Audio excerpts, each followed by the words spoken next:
All right, this tutorial is for your pinch pots. Right now I've got a ball of clay, not too large, not too small. You can start off with a little bit less than this if you need to. I like to make it nice and round to begin with. So, nice round ball of clay. What I do is start off with pressing my thumb into the center. I'm not just driving it all the way in as hard as I can. I'm just pushing down a little bit, getting it started off, forming the edges. I'm also slightly pinching with my two fingers here, so I'm pushing down and pinching. While I am doing this, you may notice that I'm also twisting this pot this clay in my hands at the same time. Pinch, twist, pinch, twist, pinch, twist, over and over and over. And the more that I do this, the thinner the wall becomes and the deeper the pot becomes.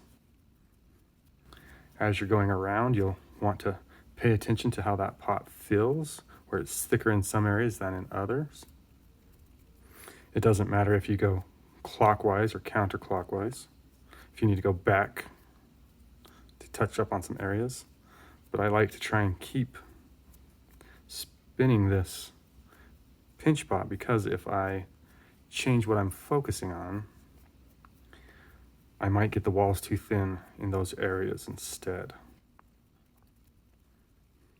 I'm also going around and rounding this top edge off the rim of this pinch pot. One thing you want to be careful not to do is to pinch the top of your pot out thin before you get to the inside of your pot thin. If you have a thin pinch pot at the top, it's really hard to make that thick again. So I'm being very careful not to pinch this rim thinner.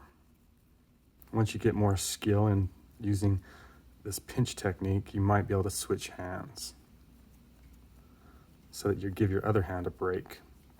And you'll want to do it anyways, just so that you can start training yourself using both hands. But I always start off with my right hand opening up this ball of clay. As you get better, you'll be able to easily feel when one area of your pot is thicker than the other area. And you'll be able to pinch that out to the right thickness. So right now I've got a decent little pinch pot. I think the walls can still be a little bit thinner. When you're working with clay, it always wants to go outward. It never really wants to go inward. So it can be tricky to keep that form coming inward. If you're working on your pinch pot and you cannot reach your thumb all the way into this here to touch the bottom and pinch with your finger at the same time, for a beginner, you may be using too much clay. You want to be able to reach all the way to that center point with your pointer or middle finger.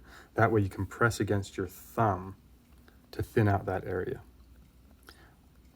I will use my other hand to thin it out while I'm working, which is also something you can do, but you'll need to be very careful that you don't pinch it too thin. It's looking pretty good so far. So now my wall thickness is pretty good. The wall thickness on this pinch pot is actually thinner than the rim thickness. So we've got up here about 1/4 of an inch, maybe a little bit more, of clay, and down here it's closer to 3/16 of an inch, a little bit less than 1/4 of an inch. So what I'm going to do is slowly thin this rim out. I generally like to keep my rim just a slight bit thicker than the walls. It adds a visual effect that makes the pot look more robust.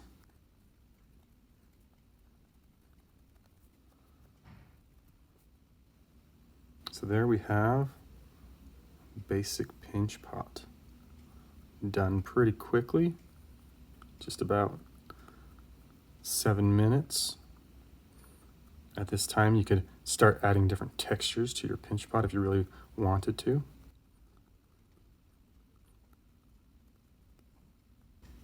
You can adjust what it's going to look like.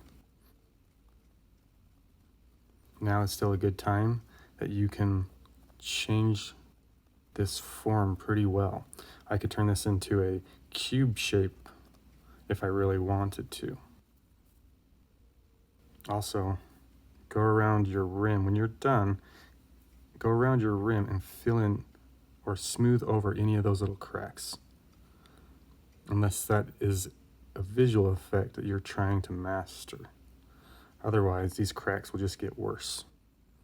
And it's oftentimes very hard to make a crack look good. For your first pinch pot, don't be afraid to make mistakes and to start over.